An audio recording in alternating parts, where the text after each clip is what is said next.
সংসারের কাজ করতে করতে সারাদিন পার হয়ে যাচ্ছে, তবুও দিন শেষে রান্না করতেই হবে। বাসায় কোনো সবজি ছিল না, তাই সন্ধ্যার দিকে আপনাদের ভাইয়া বাজার থেকে কিছু সবজি এনে দিয়েছে। কচুর লতি এনেছে, সাথে অল্প অল্প করে আলু, বেগুন, পটল সবই এনেছে। আমি এখানে চিংড়ি মাছ এবং রুই মাছ বের করে ভিজিয়ে রেখেছিলাম, তারপরে সবকিছু রেডি করে নিলাম। ভাজি ভর্তা যাই রান্না করি না কেন, সাথে একটা ঝোলের তরকারিও রান্না করতে হবে, তাই এই রুই মাছগুলো দিয়ে আলু, বেগুন, পটল ঝোল রান্না করব, আর কচুর লতি দিয়ে চিংড়ি মাছ রান্না করব। সব রেডি করে নেওয়া হয়ে গেল, এবার একে একে রান্নাগুলো বসিয়ে দিচ্ছি। প্রথমে মাছগুলো ভেজে নিচ্ছি, আর এদিকে কচুরলতি বসিয়ে দিচ্ছি। বাজারে এখন কচুরলতির যে পরিমাণ দাম, খেতে ইচ্ছে করলেও আসলে কিনতে ইচ্ছে করে না। 80 টাকা করে কেজি, মাত্র হাফ কেজি কিনে এনেছে 40 টাকা দিয়ে। আমার তো মনে হয় এত টাকা দিয়ে সবজি কিনে খাওয়ার চেয়ে প্রতিদিন মাছ মাংস খাওয়াই বেশি ভালো। যেহেতু কচুরলতি কম, তাই আমি সাথে 2টা আলুও চিকন চিকন করে কেটে দিয়েছি। তারপরে সব মশলাগুলো দিয়ে ভালোভাবে মেখে নিলাম। চিংড়ি মাছগুলো দিয়ে সামান্য একটু পানি দিয়ে দিলাম। এদিকে মাছগুলো ভেজে নেওয়া হয়ে গেছে। উঠিয়ে নেওয়ার পরে ওই তেলে মশলা কষিয়ে নিয়েছি, তারপরে কেটে রাখা সবজিগুলো দিয়ে দিলাম। কষানোর পরে ঝোলের জন্য পানি দিয়ে দিব। এদিকে কচুরলতিও রান্না করা হয়ে গেছে, তরকারিটা নামিয়ে নিয়েছি।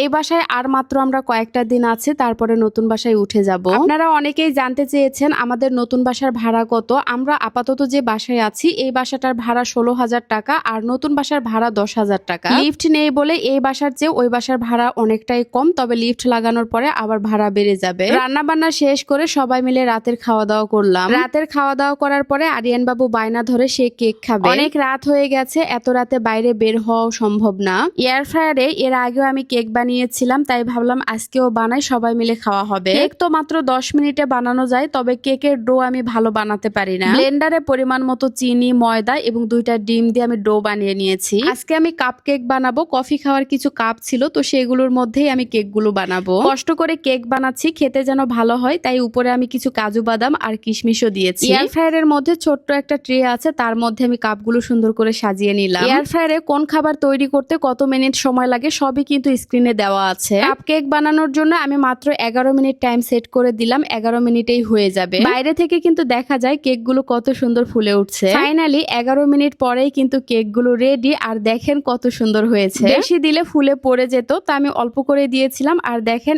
1 কাপ কিন্তু পুরোটাই হয়েছে। এয়ার ফ্রায়ারে যে কোনো ফ্রাই জাতীয় খাবার অল্প তেলে বা তেল ছাড়াই তৈরি করা যায়, আর কেক, পুডিং, পিৎজা সবকিছুই বানানো যায়। আপনারা যদি বলেন এই এয়ার ফ্রায়ারটা কেমন, তাহলে আমি এক কথায় বলবো 100তে 100, কারণ এই এয়ার ফ্রায়ারটা সরাসরি চায়না থেকে তৈরি হয়ে এসেছে। আমি এই এয়ার ফ্রায়ারটা নিয়েছি TQIU ফেসবুক পেজ থেকে। পেজের নামটা ক্যাপশনে দেওয়া আছে, যারা নিতে যাচ্ছেন অর্ডার করতে পারেন। আজকের ভিডিওটা কার কাছে কেমন লেগেছে অবশ্যই কমেন্টস করে জানাবেন। যদি ভালো লাগে প্লিজ একটা শেয়ার দিবেন। আল্লাহ হাফেজ, টাটা।